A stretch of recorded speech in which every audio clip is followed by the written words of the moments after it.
Em relação aí à classificação dos atos administrativos, nós temos, em relação ao seu regramento, que a gente chama de atos vinculados e atos discricionários. Eu também falei muito deles na aula passada, né? Principalmente em relação aos vinculados. O que acontece? Os atos vinculados, eles não dão uma margem de escolha ao administrador para decidir se ele age ou não age.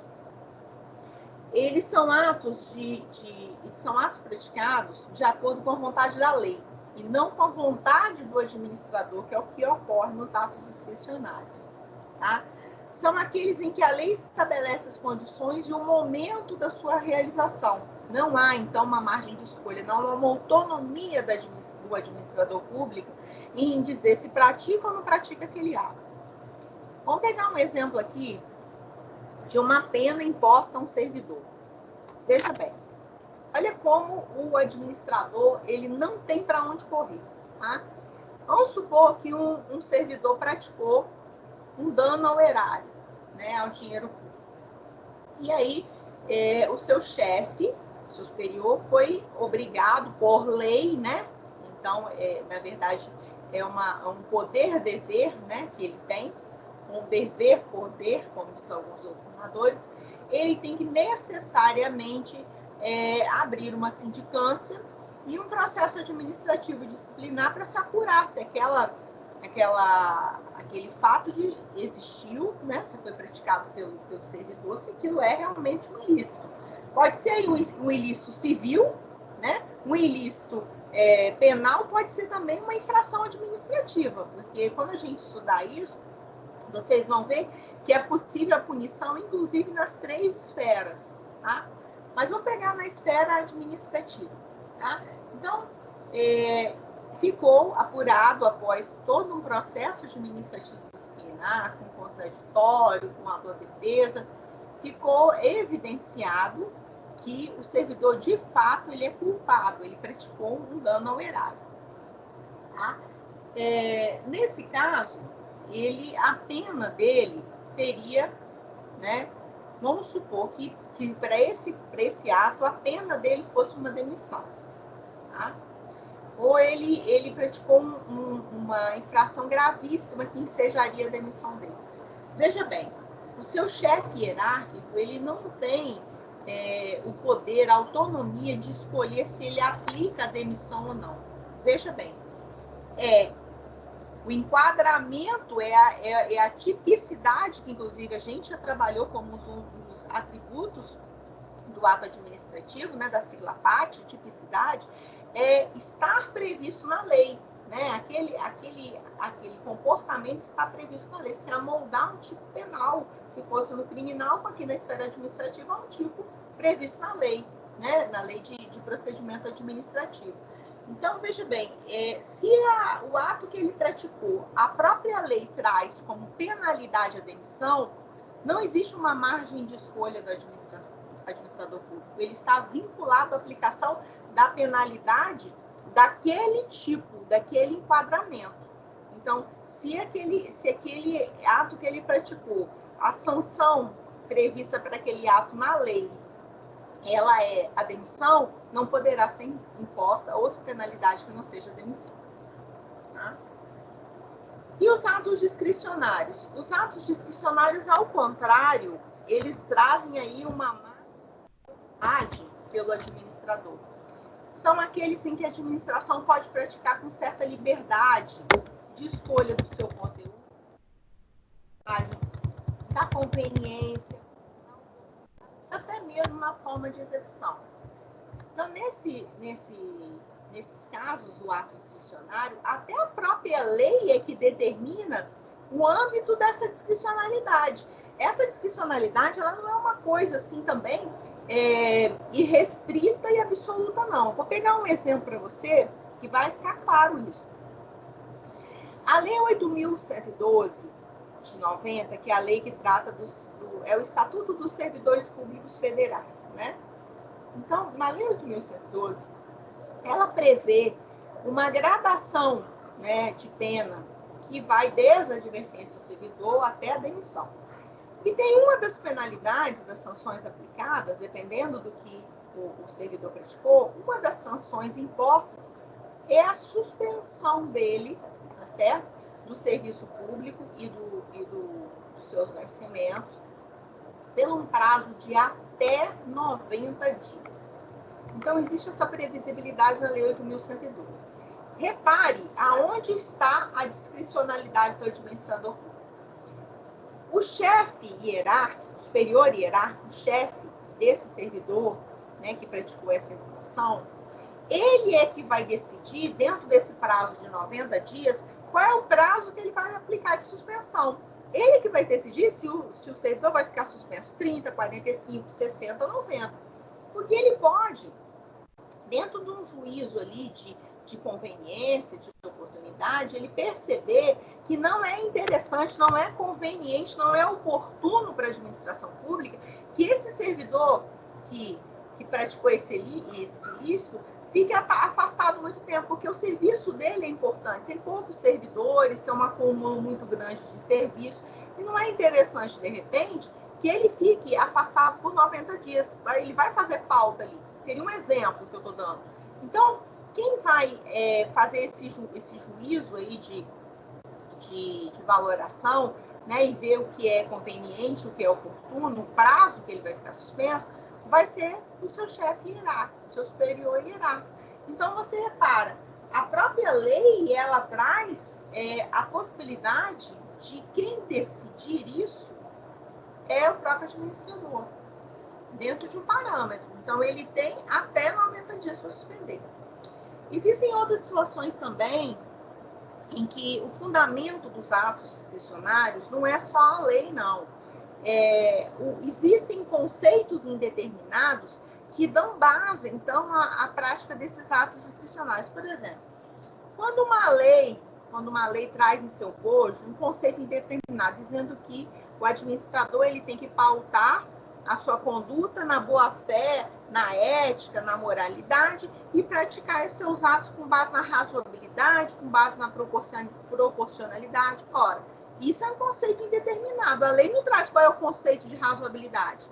A lei não traz qual é o conceito de proporcionalidade. Ela não diz o que é uma conduta ética. Ela não traz o conceito. Isso é um conceito indeterminado, um conceito jurídico indeterminado. Então, veja bem, diante de um conceito jurídico indeterminado, o administrador ele vai agir. O que para ele é ferir a boa-fé? O que para ele é não ser ético? Né? Então, diante disso, ele tem uma margem de discricionalidade para agir. Certo? Bom, outra classificação que a gente tem aqui em relação aos atos, continuando aqui no material, destinatário, ou seja, quem vai receber, gente, né, esses atos.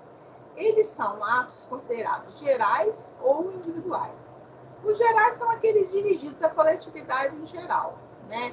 Eles têm cara de lei, eles não são lei, mas eles têm cara de lei exatamente porque eles são dirigidos à coletividade. Aí ele tem uma natureza que a gente chama de erga omnes, né?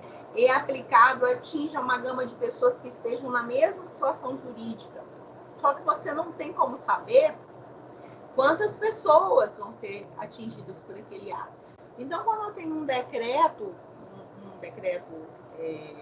emanado pelo presidente da República, por exemplo, em que ele vai dizer que todas aquelas pessoas que forem profissionais liberais, autônomos, né, ou pessoas que estiverem fazendo parte de um cadastro único, essas pessoas elas terão direito a esse auxílio de R$600 que está sendo dado. Ele está direcionando isso e, inicialmente, ele não sabe quantas pessoas ele vai abarcar com esse decreto dele. Então, é um número indeterminado. É por isso que a gente fala que esse ato geral, ele tem uma cara de lei. Ele não é lei, mas ele tem uma cara de lei. Por quê? Porque ele tem essa natureza erga omnes, de aplicabilidade coletiva, tá? E, por isso, ele não pode ser objeto de impugnação individualmente falando. Eu não posso, Giovana, impugnar um ato de caráter geral. Eu não posso impugnar um decreto, tá? Agora, olha só. Um outro exemplo seria o rodízio de carros, a isenção de IPTU. Então, por exemplo, quando eu falo que vem uma determinação, um ato emanado pelo prefeito municipal, dizendo que é necessário que se faça um rodízio de carros para regular o trânsito. E ele diz o seguinte, olha, carros com a placa final 2 e 3 não poderão circular na segunda-feira. Veja bem, é um ato de caráter geral. Ele não sabe exatamente quantas pessoas se enquadram nessa situação, mas todo mundo que tiver com a placa final 2 e 3 não vai poder circular na segunda-feira. Por quê? Porque existe uma lei que trata do rodízio. Ele só está trazendo aí, emanando um decreto ou um ato geral, tá? Por aí, para regulamentar uma lei de rodízio que já existe. Certo? E os atos individuais, gente? Os atos individuais, eles são dirigidos a certa pessoa e determinada categoria, né? Por exemplo, determinada categoria de pessoas. Então, quando eu digo assim, que saiu publicado um ato no Diário Oficial me nomeando para exercer um cargo comissionado. Esse ato individual, ele vem e atinge só a mim, Giovana. Mas repare, ele é um ato individual e singular, porque ele é o meu decreto, um exemplo, é o meu decreto de nomeação, ou ele é um ato normativo, né, ato número tal de nomeação de Giovana, expedido pelo chefe do judiciário, por exemplo, né, pelo presidente do tribunal. Nesse caso, ele é individual e singular, porque ele atinge uma pessoa, Giovana. Agora, olha só a diferença de um ato que ele é considerado individual, mas ele é também chamado de ato plurimo. Veja bem, nós participamos de um concurso público, vocês participaram, melhor dizendo, de um concurso público, e 20 de vocês foram os primeiros colocados. E aí, o chefe daquele órgão, daquele ente, vai proceder à nomeação de vocês. Ele vai nomear os 20 primeiros candidatos aprovados. Repare, aquele ato de nomeação é um ato que foi direcionado a uma determinada categoria de pessoas, ou pessoas determinadas. Quem são as pessoas determinadas? Os 20 primeiros aprovados. E é plurimo por quê? Porque não é uma pessoa só. Ele está convocando 20. Então, é um ato que ele é considerado individual, porque ele abarca uma gama determinada de pessoas, e plurimo, porque não é uma pessoa, são várias pessoas, diferente da nomeação de Giovana para um cargo em comissão, que seria um ato individual, né? Mas não seria um ato plurimo, seria um ato singular. E em relação ao alcance, gente, é uma outra classificação nós temos aqui de ato administrativo. Com relação ao alcance, o próprio nome já diz aí, ele pode ser interno, quando ele é praticado no âmbito interno da administração, incidido sobre órgãos e sobre agentes administrativos, como ele pode também ser externo. Os internos, gente, são aqueles exemplos lá dos primeiros que a gente conversou, dos ordinatórios. As instruções, as circulares, os avisos, as portarias, tá? Eles seriam atos internos, né? São atos aí que são praticados no âmbito da própria administração pública. Mas os externos não. Os externos, como o nome já diz, né? Ele é praticado fora, né? Não é interna corporis, não é ali dentro, é fora da administração pública, atingindo administrados e contratados. Atinge a todos nós e atinge aqueles que também têm algum vínculo, por exemplo, o contrato com a administração pública. Um exemplo disso seria a licitação, né? E via de regra, esses atos externos, eles têm que ser dados publicidade exatamente para abarcar um número maior de pessoas. Então, por exemplo, quando sai um edital de licitação, né? Esse edital ele tem que ser publicado no Diário Oficial ou em diário de grande circulação, né? Obviamente, dependendo da modalidade de licitação. Tem licitações como carta convite que não precisa. Mas, via de regra, tem que ser colocado nos diários no Diário Oficial, nos jornais de grande circulação, pregado no átrio da repartição pública, na entrada, no salão principal daquela repartição pública, para que seja dado o quê? Publicidade. Tá? Gente, embora possa parecer já maçante e sem importância, não é, tá? É extremamente importante, porque atos administrativos é uma das matérias que são mais cobradas em provas de concurso público.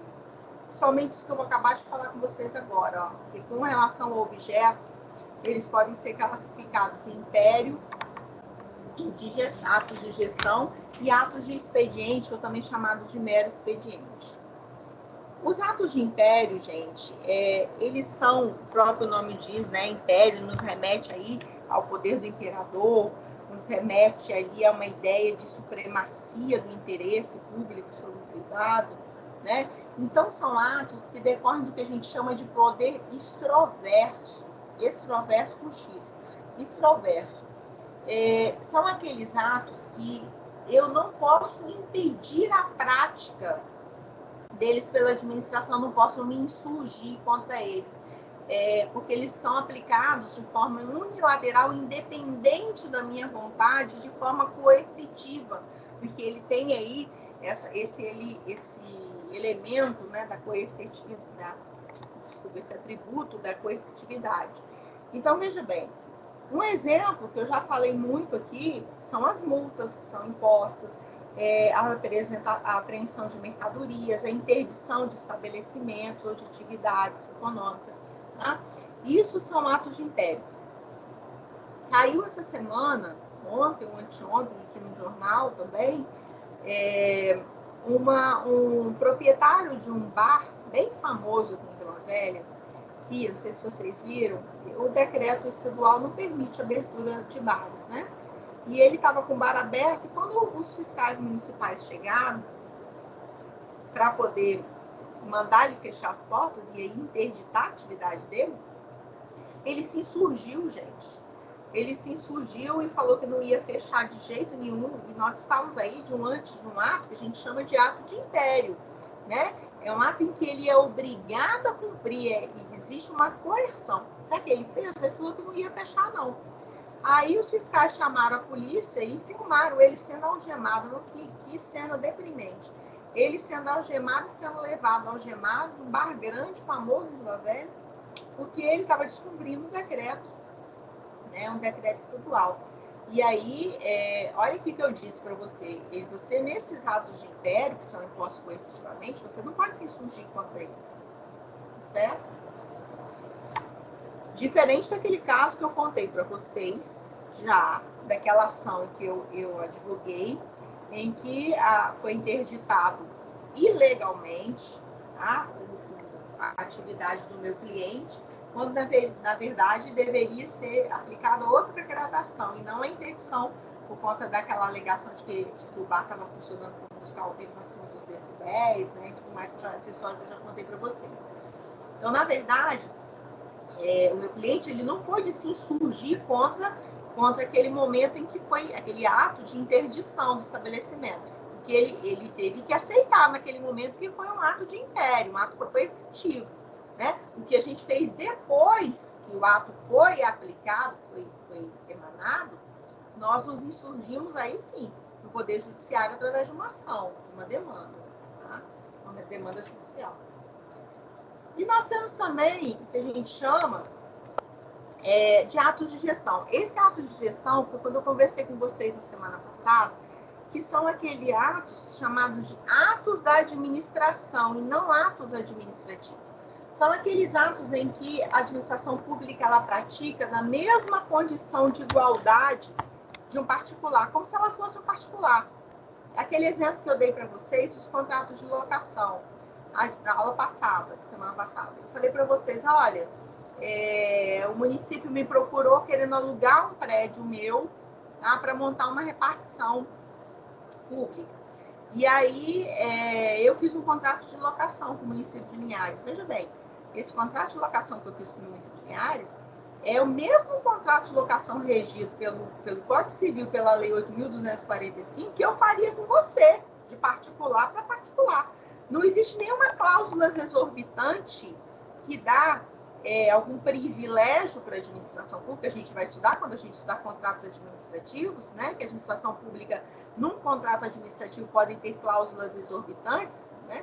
Isso não seria possível no contrato de locação, porque aqui ela está no mesmo pé de igualdade que eu, certo? Regida pelo direito civil, pelo direito privado. Então, atos de gestão, você lembra daqueles atos da administração, não dos atos administrativos. Bom, em relação ainda à classificação desses atos, a gente tem aqueles atos que chamam de atos de expediente, o ato de mero expediente, né? São aqueles atos internos que são praticados pelo administrador para dar andamento ali a processos ou papéis que estão tramitando naquele órgão. Então, quando o juiz manda que um servidor, né, através de um despacho, assim, peça-se mandado de citação e intimação, isso é um ato de mero expediente. Quando você, estagiário, recebe uma petição e protocoliza, isso é um ato de mero expediente. Quando você dá andamento no sistema, o processo saiu do escaninho e está indo concluso, tá? Isso é um ato de mero expediente. Quando você faz um cadastramento de uma informação no EJUD, isso é um ato de mero expediente, certo? Bom, e aí, tudo bem até aqui, gente? Vocês estão acompanhando? Posso continuar? É meio cansativo, eu sei, né? Essa parte é muito teórica, e eu não sei se você tem observado, mas eu estou tentando trazer a todo momento exemplo para vocês, exemplo do nosso cotidiano, seu, se você é estagiário, ou se você trabalha no escritório de advocacia, né? Ou se você acompanha os processos assim de perto. Então, eu estou tentando trazer alguns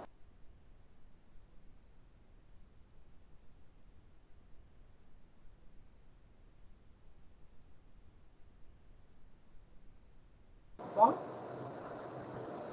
Em relação à formação, né, é um processo de elaboração. Então, uma outra classificação que a gente tem é como que é formado esse ato administrativo. Como ele está no processo de elaboração dele, isso faz com que ele receba uma classificação também, entre ato simples, complexo e composto. Veja bem, o simples é muito, como o próprio nome já diz, é muito simples de você entender. O que gera uma certa dificuldade, uma dúvida, principalmente em provas de concurso, porque o examinador ele é terrível, né? Ele já coloca isso, que são dois conceitos que parecem muito, são muito semelhantes, em relação ao complexo e ao composto, tá? Mas eu vou te ensinar uma dica e vou te dar um exemplo de que você não vai esquecer nunca mais isso. Bom, em relação ao simples, você lembra que ele nasce por meio da manifestação de vontade de um único órgão, tá? Ou um agente. Esse órgão ele pode ser unipessoal,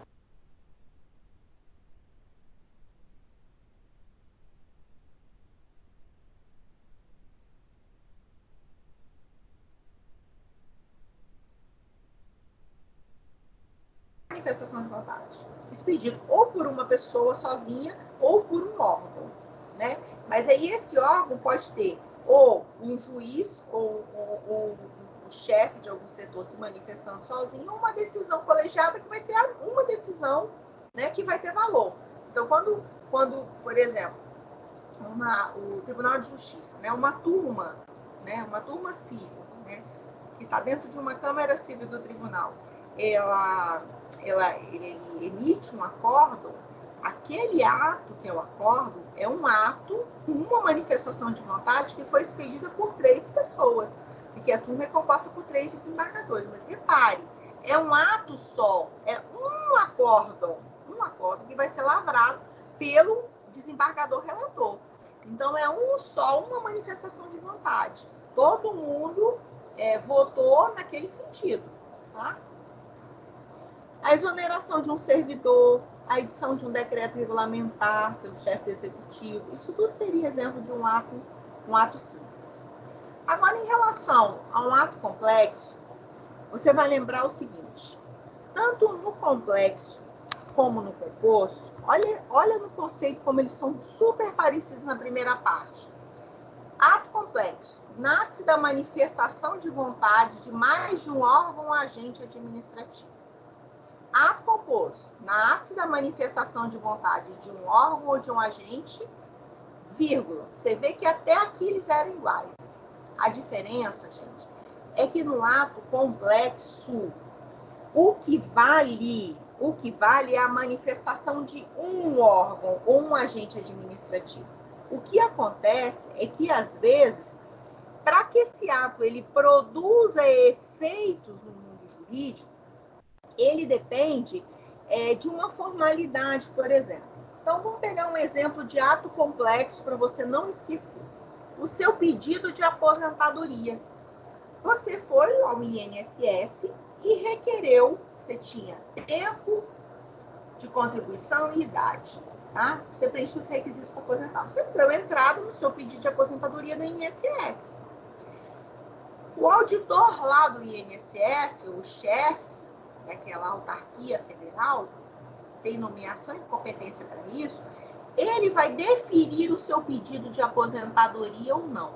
Veja bem, se ele defere, manifesta a vontade dele dizendo assim, não, nós vamos deferir sim o pedido de aposentadoria de Giovana. Então foi a manifestação de um agente ou de um órgão dizendo que ele está concedendo a minha aposentadoria.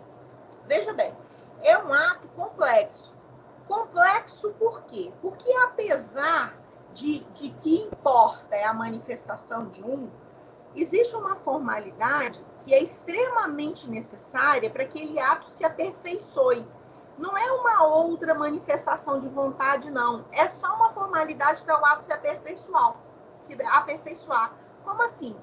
Para que essa aposentadoria ela tenha eficácia e eu efetivamente receba esse dinheiro, é necessário que essa concessão ela seja registrada no Tribunal de Contas. Então, se eu estou falando aqui de uma aposentadoria que eu vou receber pela União, nos cofres públicos, né, pelo INSS, vai ser o registro disso no TCU, no Tribunal de Contas da União.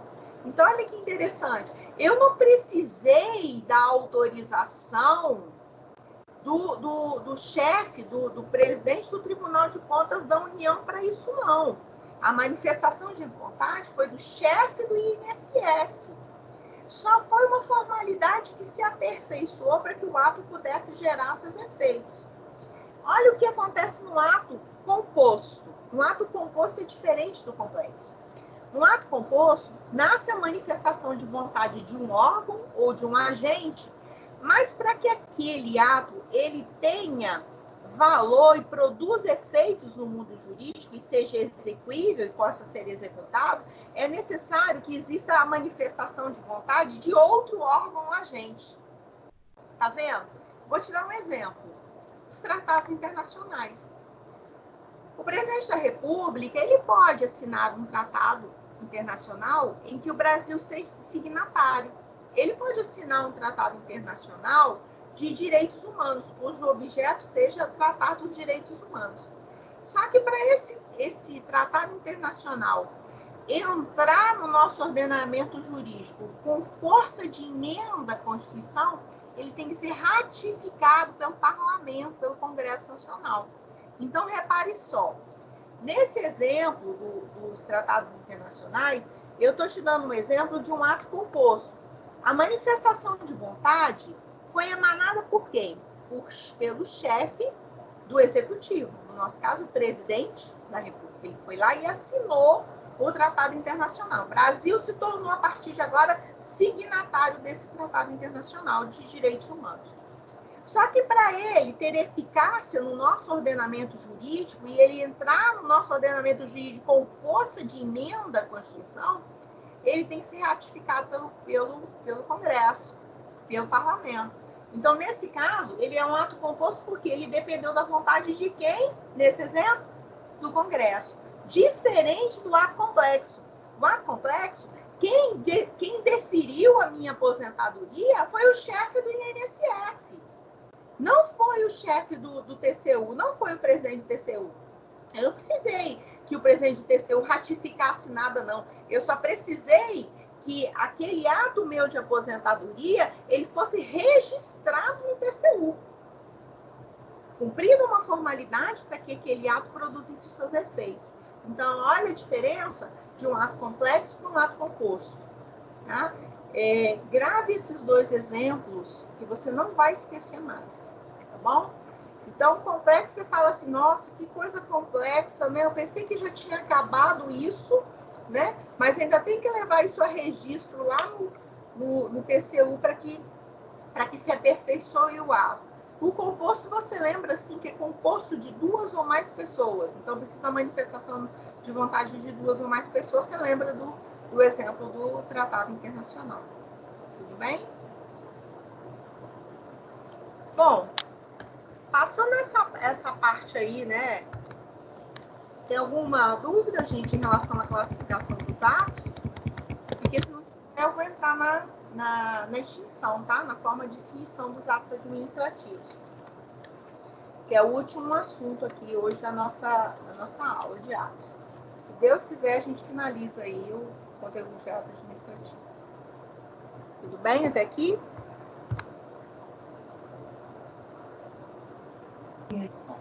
Tudo certo, professor. Estou sendo clara? Estou, né? Meus exemplos estão ajudando a elucidar aí, então, né? Sim. Então, tá bom. Então, vamos, gente. Deixa eu falar para vocês. Esse material, então, né, eu já falei, você já deve ter visto, ele está lá no Encontro 8 no AVA. Essas aulas gravadas, além do link estar no AVA, eu criei um canal no YouTube, Prof. Giovana Zanetti, e deixei essas aulas gravadas minhas aberto ao público, tá? Não tá nem como não listado, não. Eu deixei como aberto ao público, porque às vezes você não conseguiria entrar no AVA para pegar o link. Então, se eu deixo aberto ao público, mesmo se você não entrar no AVA, você ir direto no meu canal do YouTube, lá no meu Instagram, aquele Instagram que eu criei para vocês, só para vocês, Prof. Giovana Zanetti. Naquele Instagram, eu coloquei lá no bio o meu canal do YouTube. Então, se você não conseguir ter acesso a essas aulas gravadas, né, que eu estou dando aí desde segunda-feira, porque eu dou aula segunda, terça, quarta e quinta, essa mesma aula, essa mesma matéria para turmas diferentes. Se você não conseguiu entrar pelo AVA para ver essa nossa aula gravada, ou até as aulas que eu já dei, você vai direto no meu canal do YouTube, tá bom? Que está aberto lá e você pode acessar.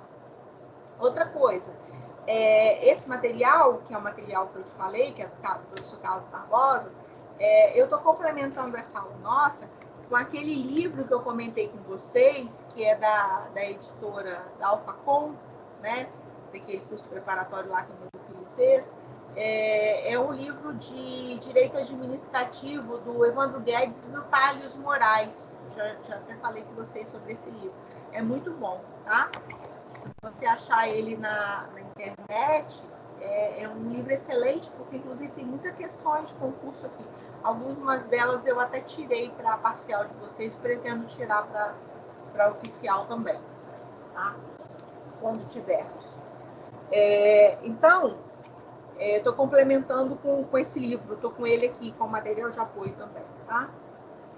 Em relação à extinção dos atos, então, tudo que eu estou falando está nesse livro. Você vai complementando aí com essa apostila que eu disponibilizei para você, tá?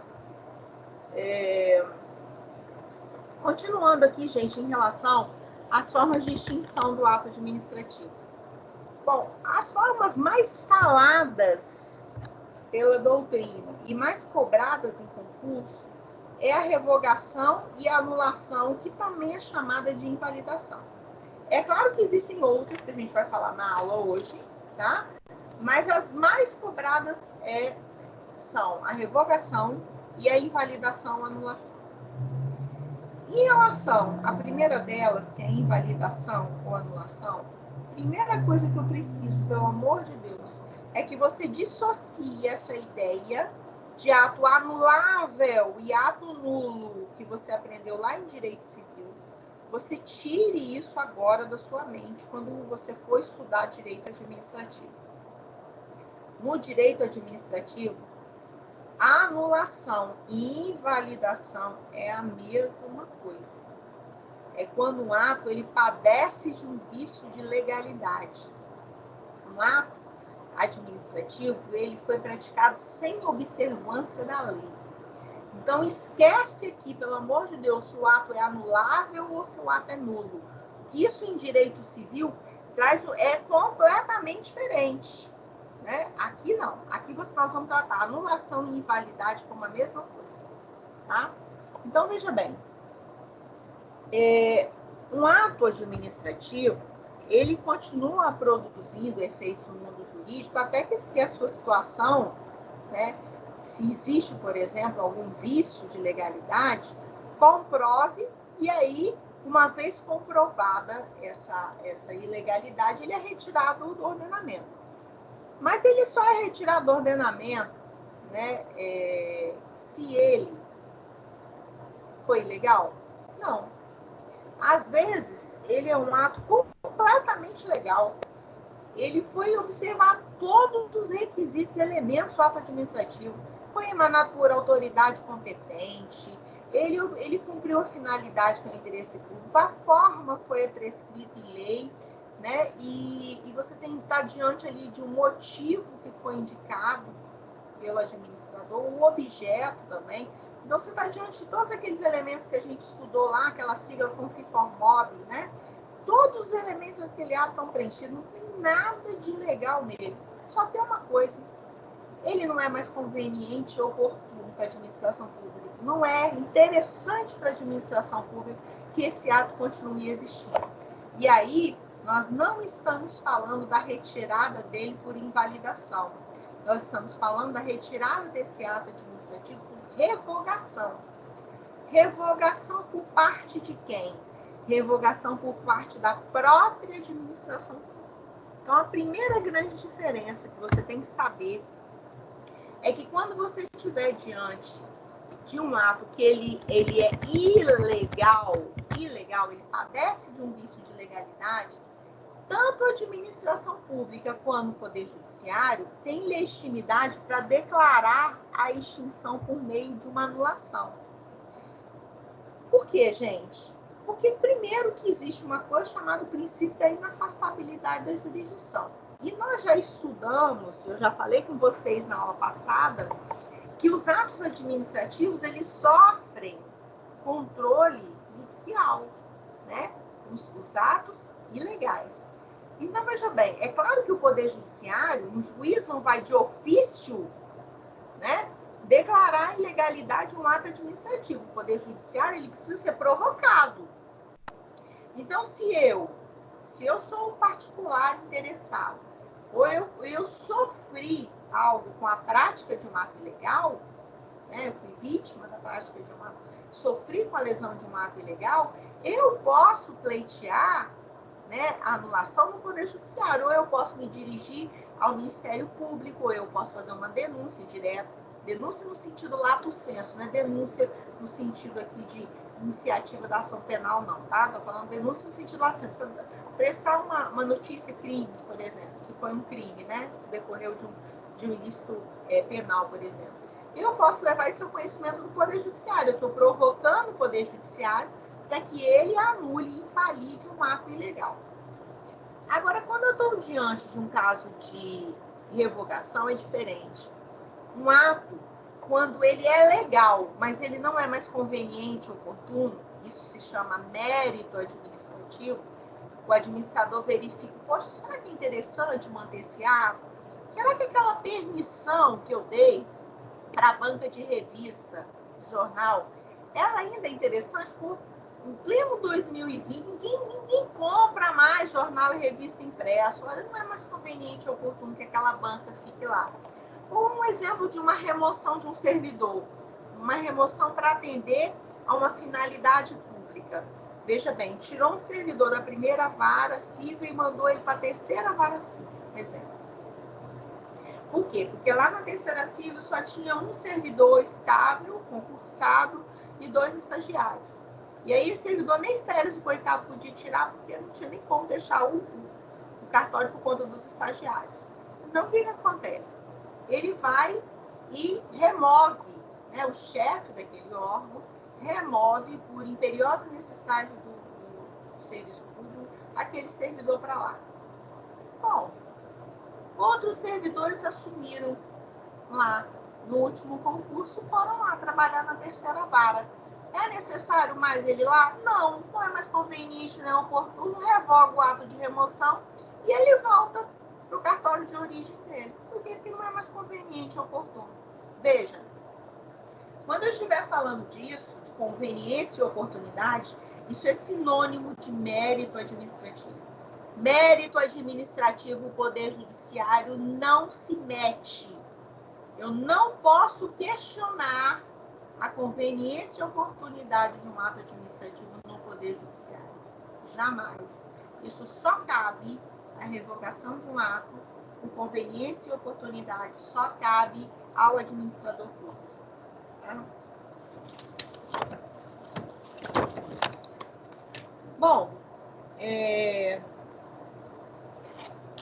relação a essas características, né, tem um quadrinho que esse próprio professor colocou aqui, que eu achei bem interessante para vocês darem uma olhada para memorizar. Olha, as características de uma anulação para uma revogação. Primeira coisa, qual é a razão da anulação? É quando o ato é extinto porque ele é ilegal. E o efeito dele? Olha que interessante. O efeito dele é ex tunc. Então, como esse ato, ele já nasceu eivado de uma ilegalidade, é como se ele já tivesse nascido morto. Todos os efeitos que foram gerados durante aquele período, eles vão retroagir na data da expedição desse ato. Mas existe exceções? Existem. A gente vai ver o seguinte, aquele ato, ele foi anulado, ele foi invalidado. Então, todos aqueles efeitos que ele gerou, a regra, né, que os efeitos que ele gerou, vão se tornar nulos, né? Só que acontece, quando esses efeitos atingirem terceiros de boa-fé, eles não vão deixar de ter os seus efeitos valendo. Quer pegar um exemplo? Vou pegar um exemplo que está nessa própria obra aqui, do Tales e do Evandro Guedes. Olha só. Por exemplo, imaginemos... eu coloquei até na parcial de vocês um exemplo bem parecido com esse. Teve uma questão muito parecida com essa. Olha lá que você vai lembrar. Imaginemos um servidor que ingressou de forma ilegal no serviço público. Preste atenção. Estou falando da anulação ou da invalidação por um ato ilegal. Então, vamos supor que um servidor ingressou no serviço público de forma ilegal. A nomeação dele se deu de forma ilegal. Até ser decretada a anulação dessa nomeação, esse servidor acabou praticando alguns atos no desempenho da sua função, como, por exemplo, ele emitiu certidões, tá? Ele praticou vários atos ali dentro daquele órgão público. Aí, vamos supor que essa nomeação ela seja desfeita, né? Essa nomeação ela seja, então, anulada, invalidada, porque foi verificada que ela se deu de forma ilegal. Ainda assim, gente, aquela certidão que foi emitida por aquele servidor no período em que ele estava lá, aquela certidão, ela é válida. Por que ela é válida? Pois o destinatário dela foi um terceiro de boa-fé. Você chegou lá e pediu por uma certidão no seu processo. Ele foi, fez a certidão e assinou a certidão. Depois, se esse ato de nomeação dele for declarado nulo, tá? Foi invalidado, for anulado, aquela certidão não vai ser anulada, invalidada, não. Porque em relação a terceiro, a você, que fomos lá e pedimos aquela certidão, nós éramos destinatários de boa-fé. Então, nesse caso, a gente não pode ser responsabilizado por conta disso, tá certo? Então, em relação a essa certidão, ela vai estar sendo considerada válida, mesmo que o ato de nomeação dele tenha sido invalidado. Aí a pergunta que não quer calar é a seguinte: Giovana, e o salário que esse servidor recebeu durante todo o período que ele ficou trabalhando? Olha o que eu te disse. O salário, melhor dizendo, né? O vencimento, que é a forma de remuneração correta, tá? Nesse caso. E esse vencimento que ele recebeu, Giovana, ele tem que devolver? Porque se a nomeação dele foi inválida e o ato retroage é que extunque, né? A invalidação ela alcança desde o nascedouro do ato, desde quando o ato nasceu, que foi emanado, que foi o ato de nomeação. Se é para invalidar tudo, como é que vai ficar em relação ao salário que ele recebeu? Repare, existe uma coisa chamada vedação ao enriquecimento ilícito. Ele trabalhou, ele efetivamente colocou a força de trabalho dele lá. Então, seria enriquecimento ilícito da administração pública obrigar ele que devolvesse a remuneração dele. Olha que interessante. Por quê? Porque a força de trabalho dele realmente foi despendida. Ele trabalhou. Então, em relação à remuneração, nesse período em que ele prestou serviço, essa não será ressarcida. Agora eu vou te dar um exemplo totalmente diferente disso, que eu até dei nas aulas anteriores e que aconteceu com a minha família, para você entender como é completamente diferente. A minha mãe faleceu, e quando ela faleceu, ela era aposentada como professora do Estado. Ela recebia um benefício do IPA-JM, que era o Instituto de Previdência dos Servidores Estaduais do Espírito Santo, certo? A mamãe recebia isso através de crédito na conta dela do Banco do Brasil. Quando ela morreu, nós, herdeiros, imediatamente abrimos o inventário e comunicamos a todos os bancos que a mamãe tinha conta, inclusive ao Banco do Brasil, onde ela recebia essa aposentadoria dela. Eu não sei por que cargas d'água o Banco do Brasil não comunicou isso ao IPA-JM, né? E nós não lembramos que esse dinheiro era depositado lá. Aí um dia minha irmã, que era inventariante, foi puxar o extrato, viu que tinha os créditos da aposentadoria. Entrou em contato com o banco e falou assim: olha, nós comunicamos a morte da correntista e tal, nós não vamos nem sacar esse dinheiro, porque esse benefício que está sendo pago, ou seja, esse ato administrativo, né, gente, que foi o pagamento do benefício da aposentadoria da mamãe, ele não é devido.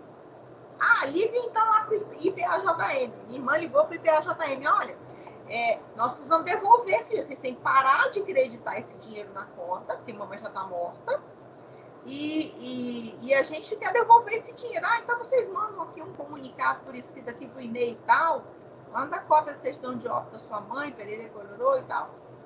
Tá, tudo bem, agora que a gente quer saber como é que a gente vai devolver o dinheiro. A gente não sabe ainda. Depois, por fim, lá eles emitiram um documento único de arrecadação, né? E a gente devolveu esse dinheiro que a gente não tinha nem sacado, porque a gente sabia que não era devido. Repare, esse ato, né, de pagamento da aposentadoria a uma pessoa morta, esse ato é um ato que ele tem que ser invalidado, ele tem que ser anulado. Então, veja bem, nesse caso, não houve trabalho, porque a mamãe já estava morta. Não houve trabalho porque a mamãe não estava na ativa, e não há que fazer jus ao pagamento da aposentadoria, porque a mamãe já estava morta. Então, veja bem, nesse caso, o ressarcimento aos cofres públicos é legal. É legal, é perfeito e tem que ser realizado. Então, aquele benefício que foi cancelado por conta da morte dela é um ato administrativo. E aquilo que foi creditado, aquele ato concedendo o crédito do pagamento dela, aquilo teve que ser invalidado. E aí, nesse caso, a gente teve que ressarcir eles, né? Como a gente já nem tinha mexido no dinheiro, foi tranquilo, eles nos orientaram como devolver, nós devolvemos. Repare a diferença, tá? Aí tem uma coisa que eu tenho para te falar em relação a isso, ainda olhando para esse quadro aqui, ó. A legitimidade para anular o ato é da administração pública ou do Poder Judiciário. Também já falei isso para você. Agora, o que eu quero falar é uma coisa em relação ao prazo decadencial. Giovana, tem algum prazo para que esse ato ilegal ele seja, né, declarado nulo, anulado, invalidado pela administração pública? Gente, olha só. Eu vou ler para vocês o artigo 54, tá? Da Lei 9784 de 99. Diz o seguinte: o direito da administração de anular os atos administrativos de que decorram efeitos favoráveis para os destinatários decai em 5 anos, contados da data em que eles foram praticados, salvo se comprovada a má-fé. Repare, se um ato é inválido, mas ele gera efeito favorável para mim, certo? E eu não agi com má-fé, a administração pública, ou seja, um ato que me beneficia, a administração pública ela tem 5 anos para invalidar, para anular esse ato. Agora, aquele exemplo que eu li para vocês aqui do livro, que fala que a nomeação do servidor foi ilegal, certo? Nesse caso aqui, esse servidor ele não estava de boa fé. Ele estava de má fé. Nesse caso, não precisa respeitar o prazo de 5 anos. Mesmo que tenha passado mais de 5 anos, essa nomeação, no exemplo que eu dei, já que ele agiu de má fé, essa nomeação ela pode ser anulada a qualquer tempo, mesmo que seja mais de 5 anos. Então, presta atenção. O prazo decadencial de 5 anos é o seguinte: a administração pública ela pode anular os atos, tá? Quando ela observar que eles são ilegais e que eles geraram efeitos favoráveis a terceiros. Se o terceiro for de boa fé, ela tem só 5 anos. Mas se houve a má fé, então não precisa ser 5 anos. Pode ter passado 7, 8, 10, que aquele ato pode ser invalidado. Tá certo? Por quê, gente? Atos, nesse caso, eles não se convalidam. Nós vamos estudar a convalidação agora. Antes da gente estudar a convalidação, vamos passar então para esse quadradinho aqui de baixo, que é o quadradinho da revogação, que é um resumo de tudo que a gente falou sobre a revogação. A revogação, diferente da anulação, a razão dela é quando o ato se extingue porque ele é inconveniente ou inoportuno. É o que eu falei.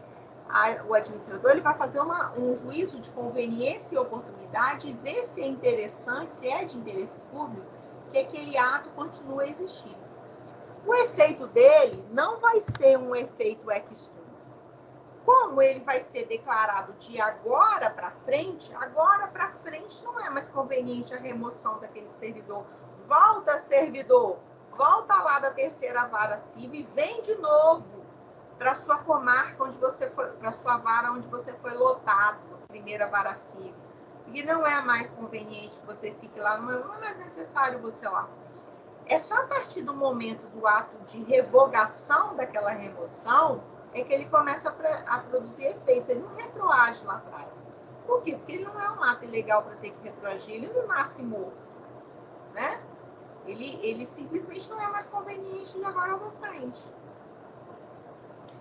E a legitimidade para revogar, e que fique bem claro isso, não cabe jamais ao judiciário. O judiciário não discute mérito administrativo.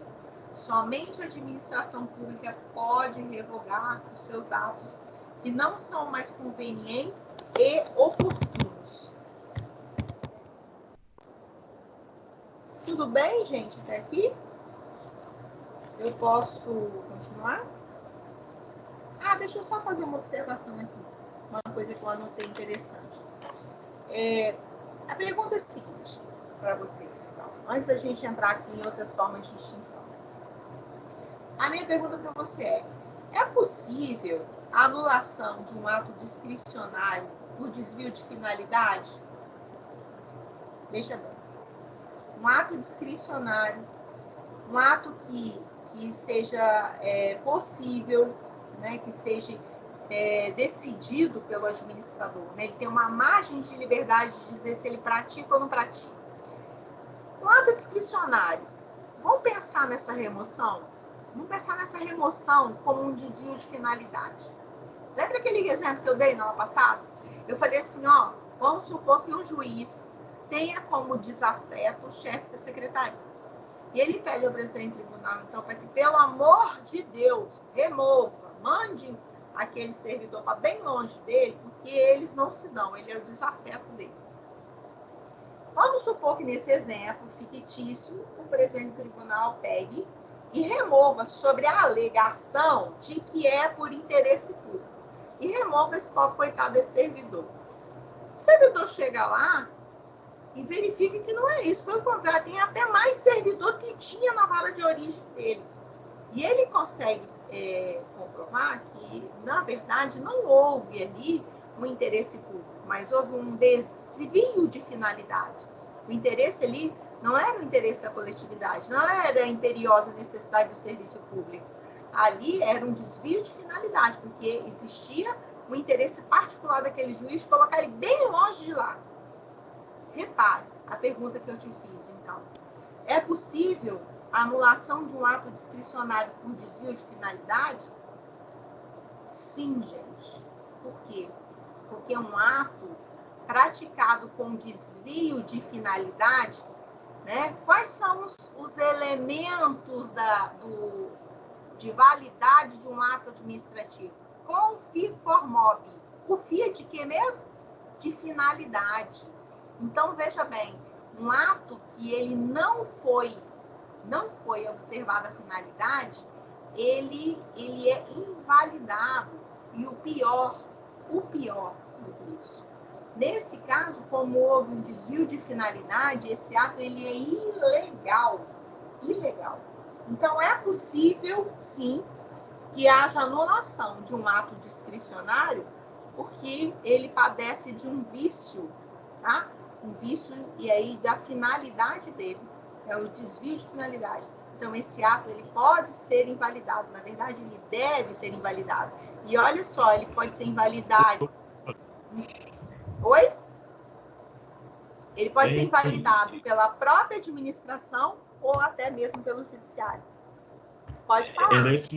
Era isso mesmo, desculpa. Eu ia perguntar se esse ato pode ser revogado pelo Poder Judiciário, porque tem a ver com o mérito do ato. Não, Ed. O quanto...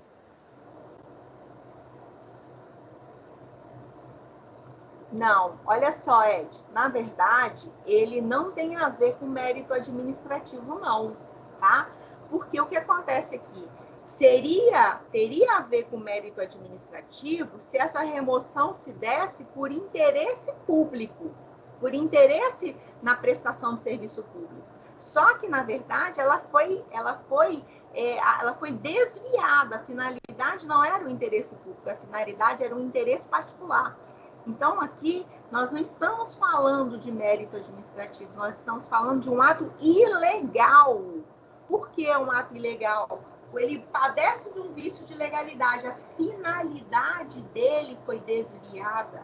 A finalidade que deveria ser uma finalidade pública, ela acabou sendo uma finalidade, olha, particular daquele juiz. Então, como ele é um ato que é ilegal... Oi? Finalidade a finalidade genérica ou específica? A finalidade aqui foi uma finalidade específica. A finalidade alegada no ato da remoção é que existia um serviço público lá que necessitava urgentemente pela falta de servidores. E quando se verificou a verdade dos fatos, não era isso. Na verdade, tinha servidor pra caramba e a produtividade daquela vara estava até alta, tá? O que queria-se ali era atender ao interesse particular daquele juiz que tinha ele como desafeto. Então, nesse caso, esse ato ele padece de um vício de ilegalidade e ele pode ser anulado, invalidado pelo Poder Judiciário também. Não é mérito administrativo, certo? Entendi. Bom, vamos continuar aqui em relação... Posso continuar, gente? Tranquilo? Vou finalizando, então, já a nossa aula de hoje, falando de outras formas de extinção do ato administrativo. Tá? Essas outras formas de extinção, na verdade, são a retirada, né? Eles vão deixar de existir. Como que pode se dar isso? Através da cassação, tá? A cassação, gente, é a retirada do ato em virtude do descumprimento pelo beneficiário de uma condição imposta pela administração pública. Vou pegar um exemplo aqui do direito tributário. Adoro dar exemplo de direito tributário, que anda de mãozinha dada aí com o direito administrativo, né? Não é à toa que eu sou professora dos dois. Olha só, você saiu uma lei de isenção, né? Isenção do IPTU, isenção individual para determinadas pessoas que preencham condições impostas na lei. E diz lá, né, que nessa lei de isenção, que eu tenho que comprovar a minha condição a cada ano, para eu fazer jus a essa isenção. Então, todo ano eu vou ter que ir lá fazer prova de que eu estou vivo, igual no INSS, né, fazer prova de que eu estou vivo uma vez por ano para receber meu benefício.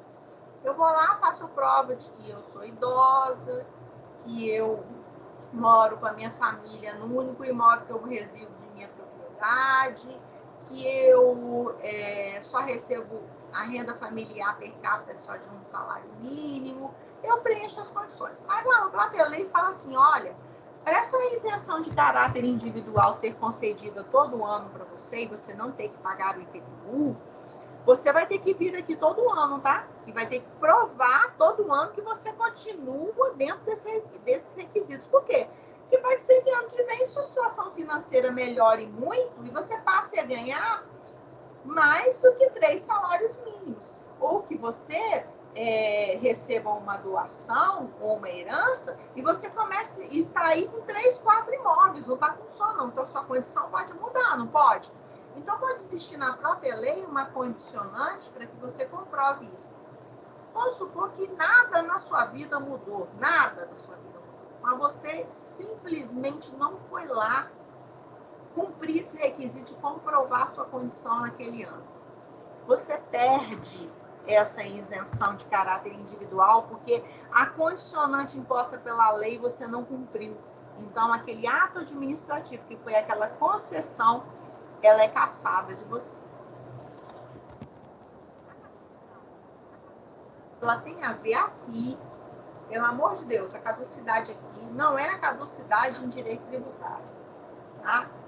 A caducidade aqui é porque existe uma lei superveniente que retira o ato administrativo em razão da superveniência de uma nova norma jurídica que impede sua manutenção. Como assim, Giovana? Quando você estudou lá a LINDB, você sabe que a LINDB, essa lei de introdução às normas do direito brasileiro, né? Quando eu fiz faculdade, não era LINDB, a gente chamava LICC, Lei de Introdução ao Código Civil. Interessante, por quê? Porque quando eu fiz faculdade, o código que estava vigente era o código de 16, e eu estava exatamente no período da vacatio legis. Né? Nós estamos passando pelo período em que o Código Civil de 2002 ia entrar em vigor. Olha, foi uma pedreira. O professor Marcos Pessoa, que foi meu professor na época de Direito Civil, ele trabalhou com a gente os 2 códigos. Você não vai acreditar, mas ele ensinava o Código Civil e ensinava o Código de 2002. Por quê? Porque apesar de estar em vigor o Código Civil de 16, já tinha sido publicado o Código Civil de 2002. A gente só estava na vacatio legis, esperando ele entrar em vigor em 2002. Olha que coisa danada, né? Então, veja bem, naquela época a gente estudava a LICC, que hoje é a LINDB, né? Então, quando a gente estudou ali, lá nos primeiros anos de faculdade, lá no início da faculdade, quando a gente estudou, uma das coisas que a gente aprendeu é que uma nova lei que regula toda a matéria, né, de uma outra lei que existia, ela revoga aquela lei. Então, a nova lei tratando da mesma matéria vem e revoga a lei anterior. Né? Foi uma das primeiras coisas que eu aprendi em relação a lei de introdução ao que na época se chamava Código Civil. Então, veja bem, a caducidade é a retirada de um ato administrativo porque vem uma nova norma dizendo que ele não pode mais acontecer. Então, por exemplo, vou pegar a caducidade aqui por conta de uma lei superveniente. Existe, gente, uma lei municipal que trata do zoneamento urbano, tá?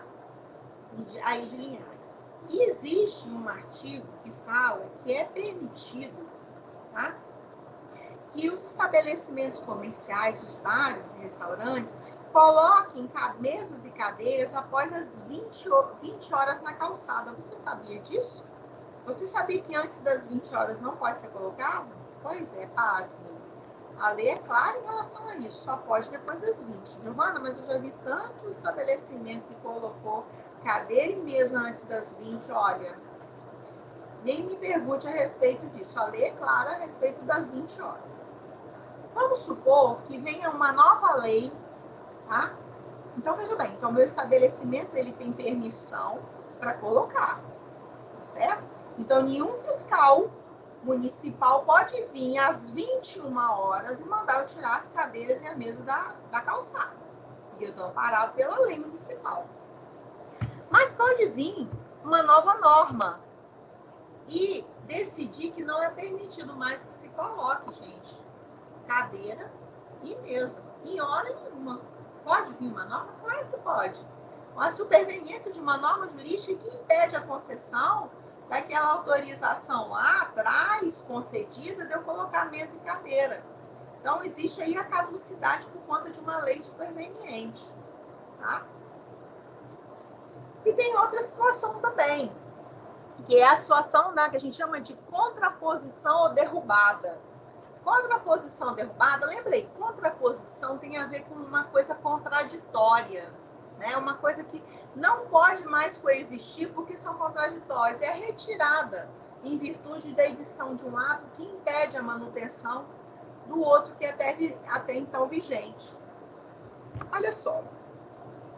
Vamos pegar um exemplo aqui, aquele mesmo exemplo da isenção do IPTU. Vamos supor que o prefeito mudou. Tá? Não é mais aquele prefeito. Vieram as novas eleições e outro prefeito tomou posse lá. Esse novo prefeito resolve revogar aquela lei de isenção que eu falei para vocês antes. A isenção, gente, quem estudou direito tributário sabe, a isenção ela tem que ser concedida por lei e até para ela ser revogada, ela tem que ser revogada por lei também. Então, vamos supor nesse exemplo que eu estou te dando, que o novo prefeito municipal vem e revoga essa lei de isenção que o prefeito anterior tinha dado, certo? Ele vem e revoga. E ele traz uma nova lei dizendo um monte de critério, trazendo um monte de crédito e condições completamente diferentes daqueles. Já não é mais maior de 60 anos, é maior de 70. Já não é pessoas que moram em qualquer bairro, tem bairros determinados que ele fechou, não é qualquer bairro, são os bairros que eles são considerados bairros mais pobres ou mais carentes, ou que tem menos infraestrutura, e muda aquilo tudo. Veja bem, existe a derrubada e a contraposição não só porque houve a edição de uma nova norma, certo? Mas porque, além disso, existe uma coisa maior, existe uma coisa chamada contradição. Não era mais possível a coexistência dos dois atos, porque eles diziam coisas completamente contraditórias, certo? E a renúncia, gente? A renúncia é a rejeição pelo beneficiário, é a retirada do ato pela rejeição realizada pelo beneficiário. Você estava aposentado, mas não era por tempo de serviço, não era por idade. Você estava aposentado porque você tinha uma doença. Uma doença que não te causou invalidez, não. Mas uma doença que impedia você de trabalhar. Totalmente. Você não tinha nem como ser readaptado. Tá? Quando a gente estudar essas formas de provimento, você vai entender sobre a readaptação. Nem condições de ser readaptado você podia ser. Veja bem, se aposentou. Eis que você é curado. Curou. Depois de 10 anos você é curado. Veja bem, você sabia que você pode querer retornar ao serviço público? Se você é curado e a administração pública sabe que você é curado, de ofício ela pode mandar você voltar. Ou você mesmo, não quer saber de uma coisa? Eu ganhava mais quando eu estava na ativa, porque eu tinha um adicional de periculosidade, eu tinha um adicional ali de insalubridade, eu tinha um pagamento de horas extras, eu tinha um monte de benefício aí que agora eu, aposentado, eu não tenho. Quer saber de uma coisa? Eu vou voltar. Eu vou voltar porque cessou as causas que me mantinham aposentado. Eu posso renunciar a esse benefício, você sabia? Posso. Eu posso renunciar. É a rejeição do beneficiário a esse benefício, que é o quê? Um ato administrativo. Qual foi o ato administrativo? A concessão da aposentadoria. Entendeu?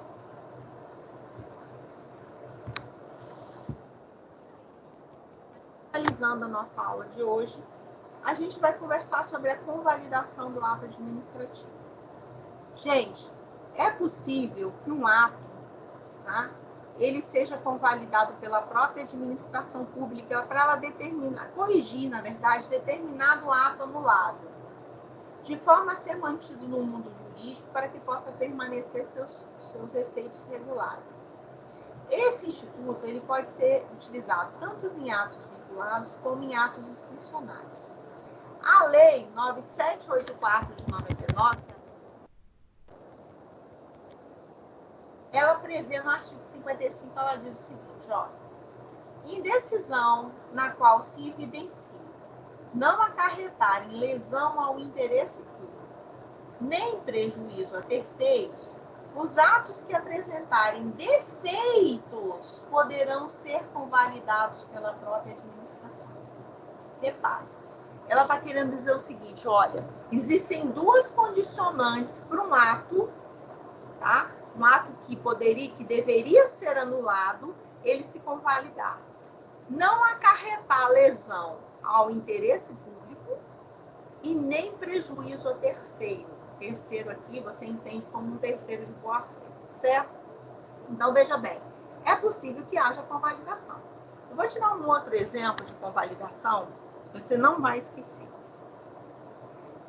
Normalmente, as ordens de pagamento que são feitas por órgãos públicos, pagamentos de fornecedores, por exemplo, normalmente os cheques e as ordens de pagamento sempre são assinadas por no mínimo 2 servidores. Tá? Isso é para uma série de medidas, né, que tem a ver aí com a segurança, com a proteção ao erário e tudo mais. Vamos supor, é um caso real, vamos supor que a Corregedoria Geral de Justiça, ela precisa realizar ordens de pagamento a determinados fornecedores de materiais a ela. E aí, quem tem titularidade para assinar aquelas ordens de pagamento é o corregedor e é o seu controlador geral, que é um outro cargo, o segundo cargo mais importante da corregedoria. Vamos supor que o corregedor tirou férias, ou que o corregedor está afastado por questão de doença, ou que o corregedor está simplesmente viajando com a sua equipe de juízes corregedores pelas comarcas do estado fazendo correição. E aí ele deixa nomeado para assinar aquela ordem de pagamento aos fornecedores, além do controlador, um outro servidor de confiança dele. Eu, por exemplo, chefe de um outro setor. E aí, na hora de fazer um pagamento a um determinado fornecedor, o controlador vira para mim e apresenta a ordem de pagamento, o cheque para eu assinar. Então, olha, tem que assinar essa ordem de pagamento para liberar o dinheiro aí para o fornecedor. E eu digo, cadê a nota fiscal? Ah, a nota fiscal eu já olhei, está tudo certo. Ela está lá no setor tal, ela foi lá para o setor que cuida dessa parte financeira, né? Da contadoria e tudo mais, tá tudo certo, pode assinar tudo certo. Eu digo, não assino. Eu só assino se eu tiver certeza de que a nota fiscal foi emitida e que a mercadoria foi recebida. Não aceito, nós recebemos a mercadoria. Ah, mas não precisa não. Precisa sim. Eu não assino. Ah, você não assina? Eu não vou assinar sozinho. O problema é seu, eu assino sozinho. Eu não assino. Você está falando, eu estou contando um caso verídico para você. Eu não assino. Ah, não. Bom, eu te pergunto, esse ato, ele pode gerar efeitos? Pois se claramente se determina de que 2 servidores têm que assinar, não. Veja bem, esse ato ele pode ser anulado, invalidado. Esse pagamento ele pode ser impedido de ser realizado. Aí vamos supor que o corregedor volte de viagem. O corregedor, nesse caso, superior e hierárquico, que me nomeou para assinar, para ser a segunda assinatura da ordem de pagamento. O corregedor fala, não, tá tudo certo, eu assino. Esse ato ele foi convalidado? Foi convalidado. Por quê? Porque o que se precisava ali, primeiro, não causou dano ao interesse público. Por quê? Realmente o serviço foi prestado, a mercadoria foi entregue e estava tudo certo com a nota fiscal, com preço, com tudo mais. Então, não houve dano ao erário, ao dinheiro público. Nem inferiu nenhum dos princípios lá da administração. Não houve prejuízo, melhor dizendo. E nem a terceiros.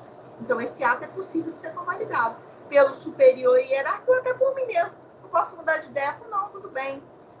Pensando bem, eu resolvo assinar essa ordem de pagamento. Então, veja bem, um ato que poderia ser anulado, ou porque ele seria ele pode ser convalidado, porque aquele defeito, aquele vício que recaía sobre o elemento, ele foi convalidado, certo? E então, ela retroage a data da elaboração, tendo efeito ex tunc.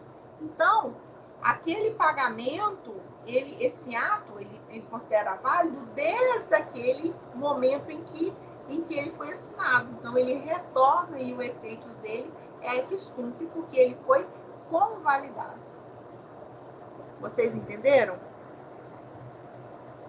Sim, gente? Olha só, somente poderá ser convalidado, tem um parágrafo aqui que é importante que fique claro, somente poderá ser convalidado se objeto de convalidação os atos cujos defeitos forem sanáveis. Nem todo defeito pode ser sanável. Ou seja, se for um vício que recai no elemento, quais são os elementos ou requisitos de validade do ato administrativo? Confiformob. Lembra da sigla? Competência, com, fi de finalidade, for de forma, mob de motivo e objeto. Então, olha lá. Quando você lê se deparar com o nome elemento ou requisito, você já vem com a sigla da Confiformob na sua cabeça. Então, veja bem, se o vício recair no elemento competência, salvo se ela for exclusiva, ou na forma, só se essa for substância do próprio ato administrativo, aí é possível que não haja, a convalidação. Por quê, gente? Você vai lembrar comigo. Não, aí nesse caso não, tá? Somente poderá ser objeto de convalidação os atos cujos defeitos forem sanáveis. Ou seja, se for um vício que recai na forma ou na competência, certo? Então, veja bem, lembra que eu conversei com vocês que a competência, ela vai ser sempre vinculada ao quê? Ao que está descrito na lei, tá? Quais são os outros elementos que são sempre vinculados? Lembra da sigla Confiformob? Os elementos que são vinculados à competência, à forma e à finalidade. Quais são os 2 elementos que podem ser vinculados ou discricionários? O motivo e o objeto.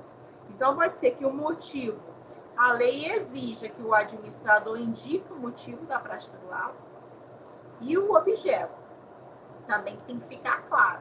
Ou pode ser que ele tenha discricionário e não seja necessário indicar o motivo e nem vincular o objeto.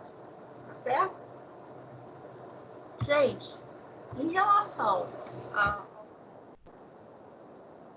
aula de hoje, em relação à classificação, às espécies, as formas de extinção por revogação e invalidação, ou as formas aqui, as outras formas que a gente estudou, né, de retirada desse ato, ou da convalidação. Tá tudo ok para vocês? Ficou alguma dúvida? Eu posso finalizar a aula?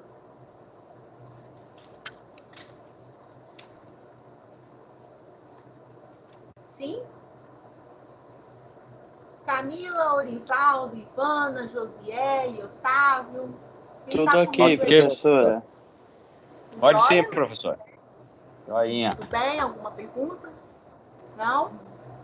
Não. Bom, meus amores, então, se não existem perguntas, eu dou como concluído o tema atos administrativos, que a gente finaliza hoje. Na próxima aula, a gente vai trabalhar poderes da administração pública, e você vai ver que tem muita semelhança com a aula de hoje. Se algum colega seu não pôde assistir a aula, você diga a ele que essas gravações são disponibilizadas no AVA ou no YouTube, tá? Se você quiser assistir outras aulas minhas essa semana da mesma matéria, eu dou aula amanhã à noite e dou aula quinta de manhã, e aí os links de acesso também estão no AVA, tá bom? Fica a critério de vocês. Ou depois, se você quiser assistir essa aula aí de novo, tá? Eu espero que vocês tenham uma boa semana de estudo. Eu acho que de trabalho a maioria de vocês não está podendo trabalhar, né? E eu desejo que vocês fiquem bem e estou à disposição de vocês aí por todos esses canais que eu coloquei, tá? Pelo Instagram Prof. Giovana Zanetti, que é o Instagram que eu criei só para vocês. Vocês podem conversar comigo pelo direct, que eu respondo. O meu e-mail, que eu estou à disposição de vocês por e-mail. E o meu telefone pessoal, meu WhatsApp, e os líderes das turmas têm. Se for algo urgente, você pode pedir a ele que entre em contato comigo. Eu estou à disposição de vocês, eu estou aqui por que vocês precisarem de mim. Podem contar comigo, viu, meus amores? E espero que brevemente, a gente possa estar juntos. Tá bom? Se vocês não tiverem mais nada, eu vou finalizar a aula, tá? E vou desejando aí uma boa noite, que vocês fiquem com Deus, tá bom? Beijão para vocês. Agora também, professor. Boa noite. Boa noite, gente.